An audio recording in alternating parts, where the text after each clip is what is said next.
이 시대를 살아가는 모든 사람들은 누구나 다 평안한 삶을 원합니다.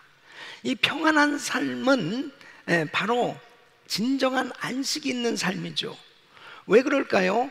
이 세상은 끊임없이 환난과 시험과 고통이 끝이지 않아요. 계속 어려움이 많은 세상이기 때문에 그렇습니다.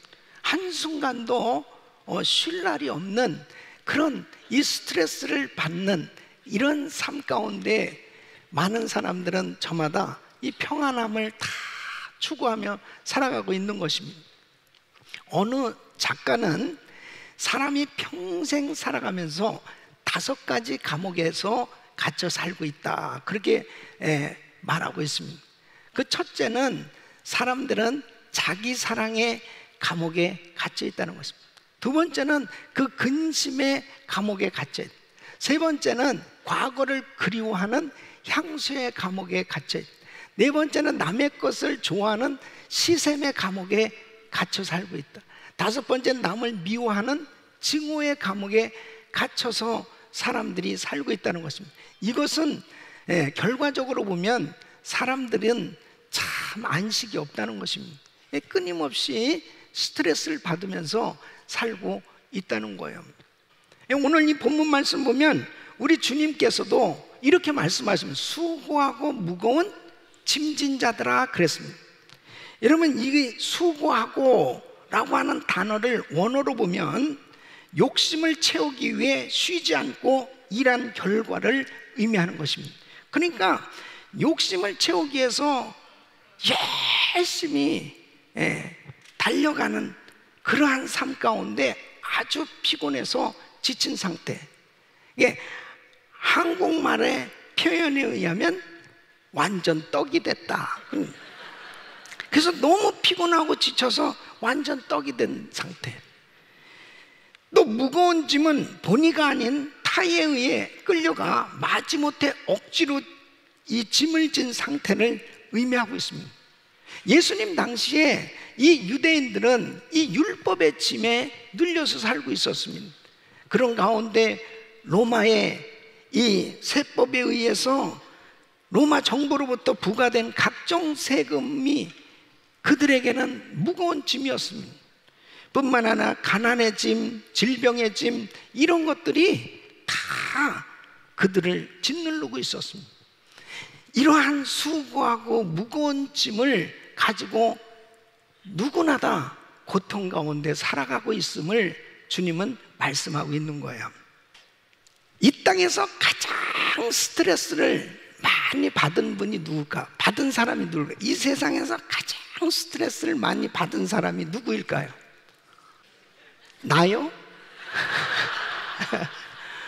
이 세상에서 가장 스트레스를 많이 받은 사람은 예수님입니다. 여러분, 예수님의 삶을 한번 보세요. 예수님은 프라이버시가 없는 그런 삶이었습니다. 아침이고 낮이고 저녁이고 할 것 없이 사람들이 찾아왔습니다. 그러니까 그 예수님을 찾아서 사람들이 오는데 예수님을 좋아해서, 예수님을 환영해서, 예수님을 존경해서 사람들이 찾아와서 그렇게 주님을 섬기기 위해서 왔다면은 그래도 감사한 일이죠. 그런데 보면은 예수님에 대해서 끊임없이 오해하고, 예수님에 대해서 끊임없이 비난하고, 예수님을 끊임없이 조롱하는 일들이 너무 많이 있었습니다. 이 당시의 종교 지도자들 가운데는 아주 사명감을 가지고 예수님을 쫓아다니면서 어떻게 하면 흠을 잡아볼까, 어떻게 하면 예수님의 잘못된 어떤 부분을 좀 알아내볼까, 흠을 잡아볼까, 꼬투리를 잡아볼까 해가지고 계속 주님을 괴롭히는 걸 볼 수 있습니다. 주님께서 병자를 고치셨는데 왜 안식일에 병자를 또 고치느냐고 주님에게 대해서 비난을 합니다. 또 뿐만 아니라 주님께서 귀신을 쫓아내면 이거는 하나님의 권능이 아니고 귀신의 왕 바알세불을 힘입어서 이렇게 귀신을 쫓아낸 거라고 또 예수님을 비난하는 거예요. 악소문을 막 만드는 것입니다. 우리 주님에 대해서 사람들이 잘 몰랐습니다. 결국은 하나님을 십자가에 못 박은 거죠. 주님을 향해서 침뱉고 뺨을 때리질 않나, 욕을 하지 않나. 우리 주님은 육체를 가지고 사는 동안 엄청난 스트레스를 받으셨습니다. 그런데 너무나 놀라운 사실은 이런 상황 가운데서 우리 주님은 항상 평안함이 있으셨다는 거예요. 이게 놀라운 거예요. 예. 그 평안함이 있으셨다는 건 뭐겠어요? 스트레스를 극복하셨다는 거죠. 여러분, 요한복음 14장 27절에 보면 평안을 너에게 끼치노니 곧 나의 평안을 너에게 주노라. 내가 너에게 주는 것은 세상이 주는 것 같지 아니하니라. 너희는 마음에 근심도 말고 두려워하지도 말라. 우리 주님께서는 우리에게 평안을 주시길 원하신다는, 평안을 말씀하시는 주님이 바로 우리 주님 마음에 참 평안함이 있으셨기 때문에, 바로 평강의 왕이신 우리 주님께서 진정한 평강을 누리고 계셨기 때문에 우리에게 평안을 주시기를 원하신다는 거예요. 사랑하는 성도 여러분, 바로 예수님 안에서만 모든 스트레스의 문제는 해결될 수 있는 것입니다. 다른 것으로 해결할 수가 없어요. 예. 하나님께서 주시는 이 참 안식, 수고하고 무거운 짐진 자들아 다 내게로 오라. 내가 너희를 쉬게 하리라 하는 주님이 우리에게 진정한 쉼, 안식을 주시기 원하는데, 어떻게 하면은 우리가 이러한 안식을 얻을 수 있을까 하는 거예요. 첫째는 우리의 무거운 짐을 예수님께 맡겨야 됩니다. 수고하고 무거운 짐진 자들아 다 내게로 오라. 이 말씀은 뭐냐면, 이 수고하고 무거운 짐을 우리가 가지고 있을 동안은 해결될 수 없다는 거예요. 그 무거운 짐을 주님께 가지고 와서 우리 주님께 맡기라는 거예요. 바로 우리 주님께서 받아주실 때 우리에게 이 무거운 짐이 해결되는 줄로 믿습니다. 사람이 세상을 살아가면서 쉼을 얻지 못하는 근본적인 이유가 뭔지 압니까? 죄의 짐 때문이에요. 죄 문제입니다. 이 죄 문제는 주님 앞에 가져다가 맡겨야 바로 이 죄 문제가 해결되는데, 주님께 맡기는 것은 회개입니다. 그래서 요한일서 1장 9절 보면, 만일 우리가 우리 죄를 자백하면 저는 미쁘시고 그러사 우리 죄를 사하시며 모든 불의에서 우리를 깨끗게 하실 것입니다. 주님 앞에 나의 죄 문제를 가지고 나와서 회개할 때 주님께서는 어떤 죄라 하더라도 다 깨끗게 해주실 수 있는 줄로 믿습니다.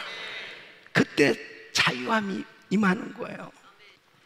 순간순간마다 내 마음으로 짓는 죄, 행동으로 짓는 죄, 자범죄, 성범죄, 모든 죄를 우리 주님 앞에 다 내려놓고 회개할 수 있기를 바랍니다. 순간순간 회개하잖아요. 마음에 강물 같은 평강이 흘러넘치는. 그래서 요한복음 14장 1절에 보면, 너희는 마음에 근심하지 말라. 하나님을 믿으니 또 나를 믿으라. 그래서 시편 37편 5절에는 너의 길을 여호와께 맡기라. 저를 의지하면 저가 이루시고. 시편 55편 22절에는 내 짐을 여호와께 맡겨 버리라. 너를 붙드시고 그랬습니다. 베드로전서 5장 7절에는 너희 염려를 다 주께 맡겨 버리라. 이는 저가 너희를 권고하심이니라. 길을 맡기라는 거예요. 염려를 맡기라는 거예요. 짐을 맡기라는 거예요. 이렇게 맡겨졌을 때 진정한 안식이 임하는 줄로 믿습니다.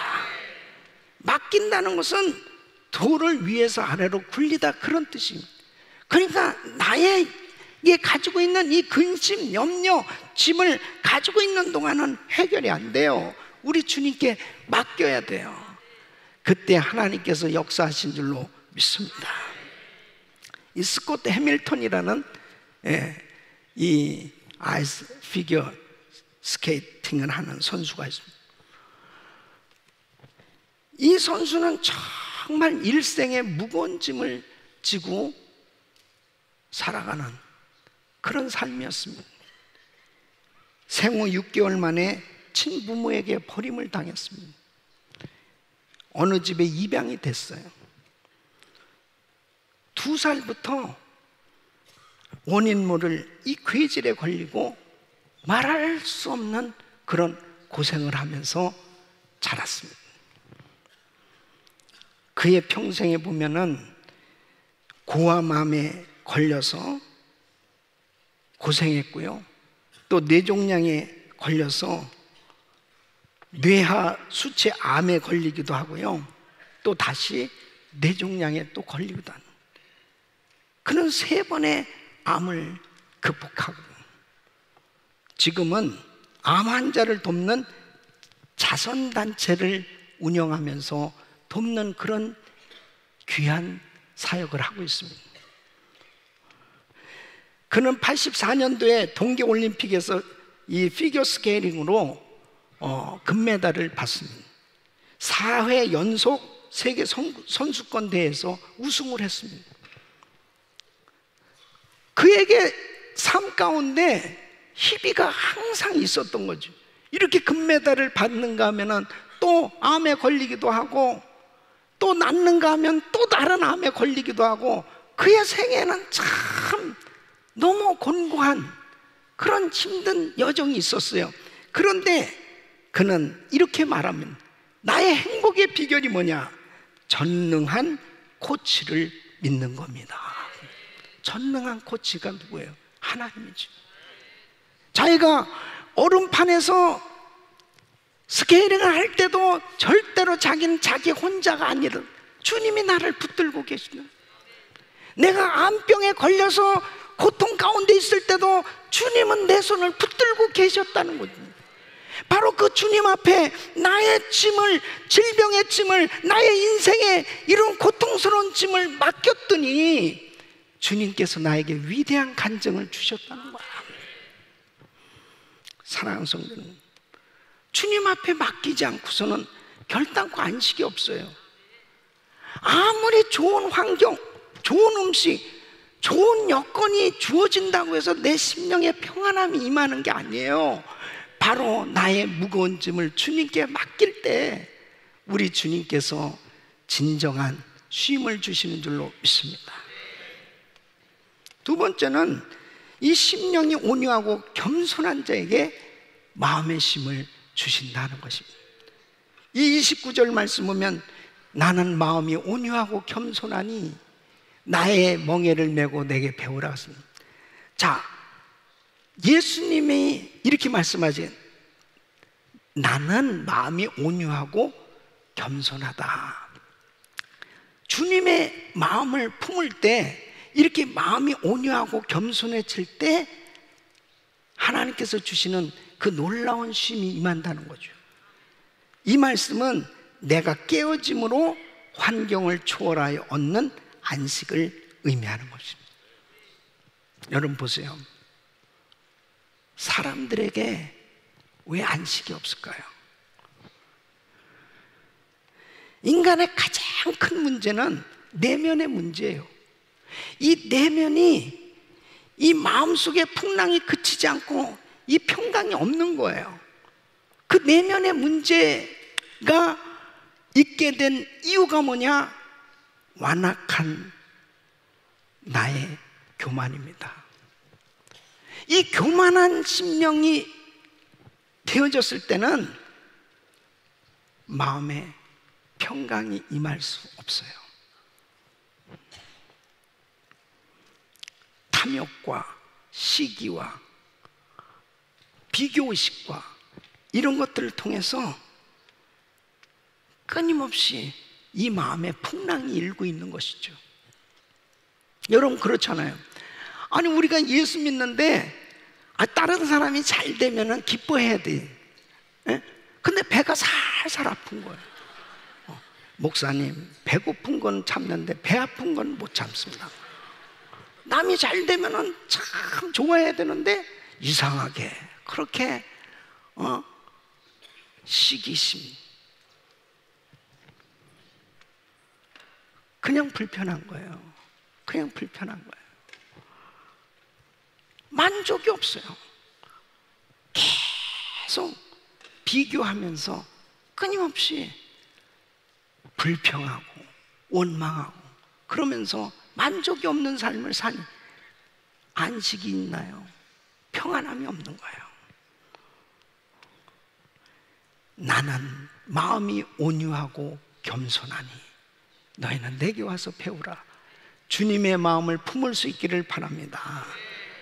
그래서 빌립보서 2장 5절, 너희 안에 이 마음을 품으라. 곧 그리스도 예수의 마음이니거든요. 자, 6절부터 보면은 그는 근본 하나님의 본체이신 하나님과 동등됨을 취할 것을 여기지 아니하시고 오히려 자기를 비워 종의 형체를 가져 사람들과 같이 되었고 자기를 비웠어요.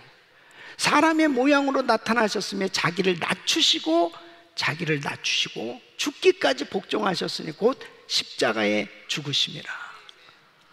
여러분, 자기를 비우고 낮추고 죽기까지 복종했을 때 강물 같은 평강이 임한 줄 믿습니다. 마음이 온유하고 겸손해지니까 하나님의 말씀에 순종이 되는 거예요. 그 하나님의 말씀에 순종이 될 때 그렇게 강물 같은 평강이 넘칩니다. 예? 여러분, 우리의 문제는 어떤 환경의 문제가 아니고 내 내면의 문제라는 사실. 저 사람은 되고 저 사람은 안 되고 난 저런 사람하고 같이 일 못하고 난 저런 사람하고 같이 지낼 수 없고 그래서 내가 동부로 이사를 가야 되겠다. 동부로 갔더니 더 큰 게 기다리고 있었습니다. 아이고, 이 동부가 아니구나. 한국으로 가겠다. 한국에 갔더니 왕초가 기다리고 있습니다.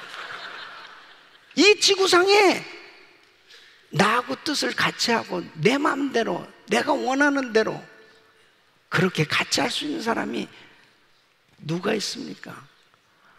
아니, 부부지간에 여러 사람하고 같이 사는 것도 아니에요. 그냥 둘이 사는데 그것도 다른 나라 말을 쓰는 게 아니고 같은 말을 쓰는데 어쩌면 그렇게 마음이 안 맞아가지고 사니 못 사네 하고 벌써 같이 의자에 앉아있지 않고 한 사람은 1층에 앉고 한 사람은 2층에 가서 앉고 심령이 깨져야 돼요. 그렇게 예수 믿는다고 은혜 받았다고 그래도요, 얼마나 고집이 센지 모르겠어요. 자기 고집대로, 자기 뜻대로, 자기 생각대로 안 되면 막 성질이 나서 화가 나서 성질이나 화나 그게 그거예요. 못 견디고 못 참는 거예요. 그러니까 안식이 없죠. 맨날 내적 치유받으러 다니면 언제 해결돼? 언제 해결돼? 그래서 어느 날 이제 그렇구나, 내가 깨져야 되겠구나, 여보 미안해요, 그러고 꽥 가는 거예요. 깨닫고 나니까 너무 늙었어요. 에? 그래서 어느 목사님이 집회를 하면서 여러분 원수가 없는 사람 손 들어보세요. 원수가 없는 사람. 그랬더니 저 뒤에서 할아버지 한 분이 손 들어. 아니 할아버지 진짜 원수가 없어요. 원래 있었는데 다 죽었어. 그래.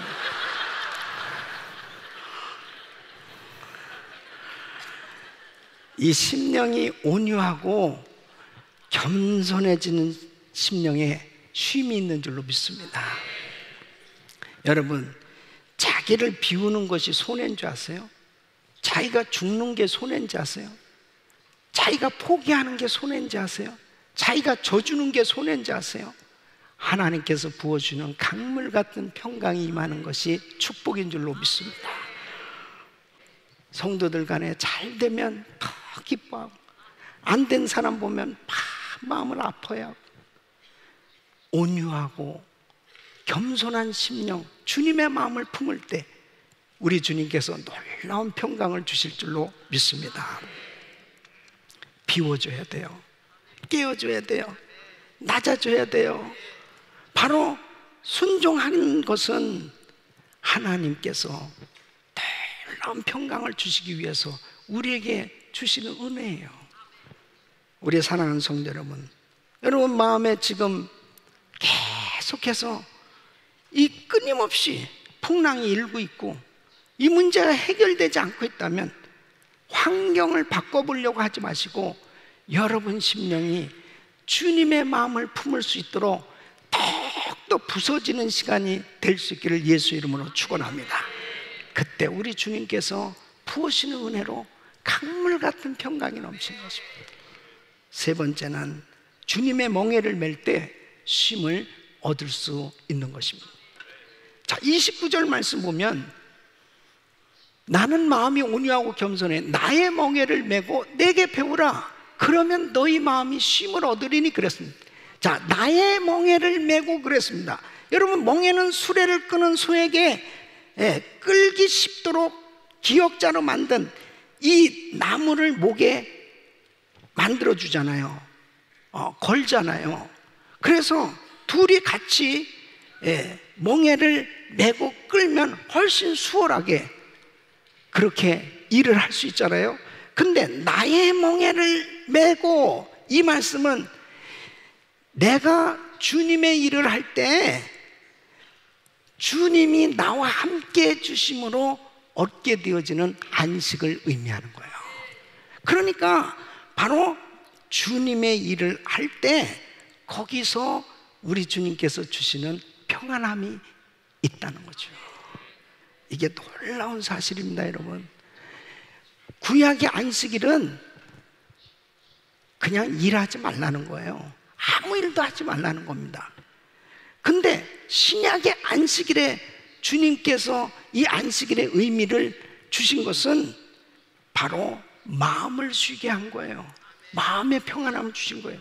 그러니까 자꾸 회당에서 안식일 날 병자를 고치니까 뭐 종교 지도자들이 난리 났어요. 왜 일을 하느냐고 막 눈을 부라리면서 예수님을 향해서 막 비난하는 거예요. 참 답답한 사람들인 거예요. 그러니까 주님이 내가 안식일의 주인이다 그러시면서 하나님이 일하시니 내가 일한다. 일을 하는 가운데 하나님께서 주시는 바로 진정한 마음의 쉼을 얻으라는 거죠. 이 사실을 깨닫지 못하면은 내가 하던 주의 일을 쉬는 거, 놓는 것, 그것이 안식하는 거로 착각하기 쉽습니다. 내가 이 목자하던 것도 놓고, 내가 봉사하던 것도 놓고, 내가 이런 직분도 다 놓고 내가 그냥 쉬어야 되겠다. 그 쉬는 것으로 안식이 임하는 게 아니에요. 하나님이 내게 주신 이 귀한 직분을, 사명을 감당할 때 거기에서 쉼을 얻을 수 있는 겁니다. 그래서 30절 말씀 보세요. 30절에 뭐라고 말씀하세요? 이는 내 멍에는 쉽고 내 짐은 가벼움이나. 자, 주님께서 나에게 주신 사명, 분명히 이건 짐이에요. 그러나 주님이 같이 줘주시겠다는 거예요. 주의 일은 주님이 같이 하시는 거예요. 그러므로 고린도후서 3장 17절 보면 주는 영이시니 주의 영이 계신 곳에는 자유함이 있느니라. 바로 그분이 나와 함께 하시고 그분께서 나에게 은혜를 주셔서 하나님의 일을 하는 가운데 거기에서 안식이 있다니까요. 거기에서 진정한 쉼이 있는 겁니다. 자, 보십시오. 일주일 동안 우리 성도님들이 직장 생활합니다. 사업장에서 열심히 일하죠. 근데 그 수고한 것을 가지고 이렇게 하나님 앞에 귀한 예물을 드리고 또 그것을 가지고 정말 복음을 전하는 일에, 선교하는 일에, 주의 일에 막 드려질 때 어떻습니까? 보람이 있는 거예요. 하나님의 일을 할 때 그 안에 기쁨이 있다니까요. 그래서 우리 주님께서는 우리에게 성스러운 멍에를 매게 해주시는 것입니다. 그래서 그 하나님의 일을 하게 할 때, 그 일을 감당할 때 그 안에서 진짜 쉼이 있는 겁니다.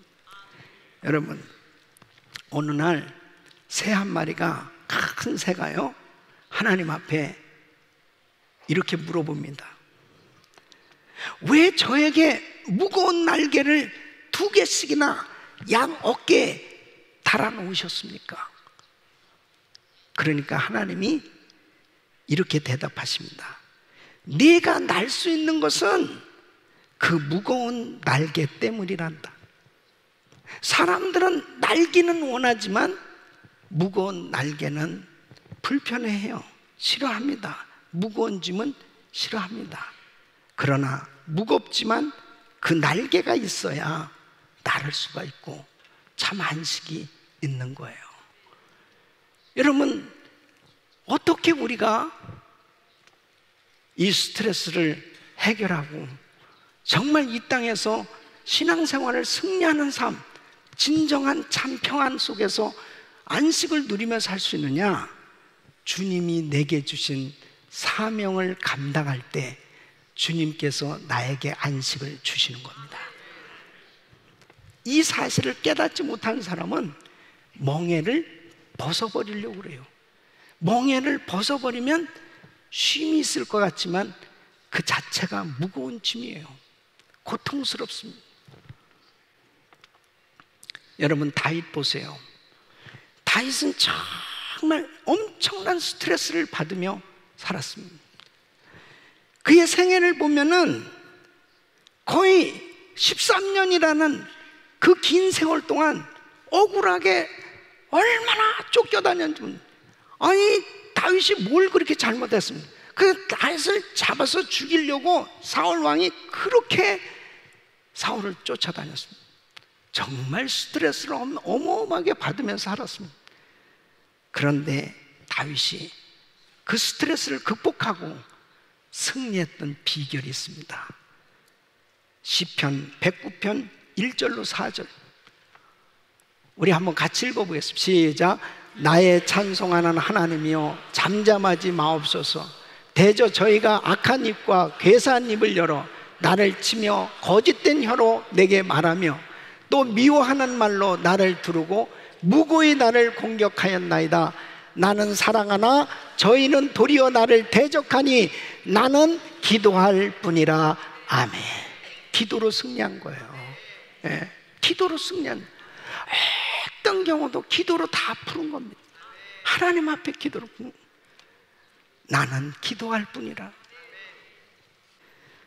우리 사랑하는 성도 여러분, 여러분, 기도가 짐이 아니에요. 기도하는 것이 짐이 아니라니까요. 하나님이 우리에게 성스러운 멍에를 이렇게 매게 하실 때 쉼을 주시기 위함입니다. 무엇으로 우리가 스트레스를 해결할 수 있습니까? 교회도 안 나오고 기도도 안 하고 그리고 봉사도 안 하고 그냥 좋은 휴양지에 가서 거기서 편히 쉰다고 해서 진짜 쉼이 있습니까? 아니에요. 주님 앞에 이 짐을 다 내어 맡겨야 됩니다. 그리고 내 내면의 문제, 내가 깨져야 돼요. 나의 고집도, 나의 교만도 이제는 주님의 말씀이라면 순종되어질 수 있는 그렇게 온유하고 겸손한 심령, 그리고 주님이 씌워주신 멍에, 주님의 멍에를 메고 주님 주신 사명 감당할 때 우리에게 진정한 평안이 임하는 줄로 믿습니다.